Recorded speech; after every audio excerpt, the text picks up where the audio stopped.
The first impression, I remember we were staying at a hotel in Heidelberg, and I was all excited. I'd been to Europe, I think, only twice before.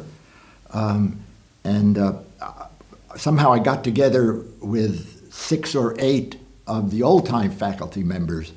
My wife and I, she was with me, and we're in one of the hotel rooms, and they started telling war stories. And I thought, my God, you know the way the old pros are. And I thought, what have we gotten ourselves into? Teaching in basements, having to climb into submarines, wow. It was sort of exciting, but it was sort of scary too. And then it turned out to be that way, except it wasn't scary, but it was exciting. After that first 2 years in Heidelberg, in Europe, I had no job to come back to. And I didn't know what I was going to do. And I remember my wife said to me, look, you're pretty good with words. Why don't you write a book? What am I going to write a book about? What I had published. My best known work was the postcranial skeletal analysis of the CK-44 remains in northeastern Oklahoma, which I'm sure you've heard of. It was a New York Times bestseller. She said, write about your experiences as a professor. And I, come on, get real. She said, well, make it up, damn it. You got your travel journals.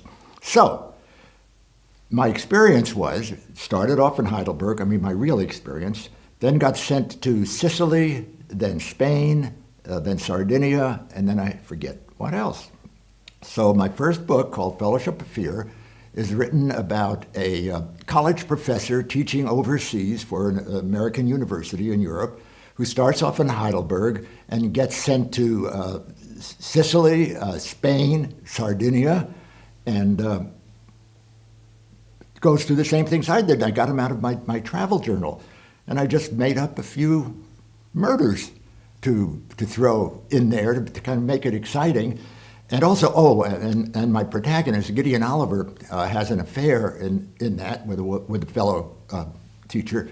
And I just, in case my wife ever sees this, I want her to know that that was also made up. That is entirely fictional.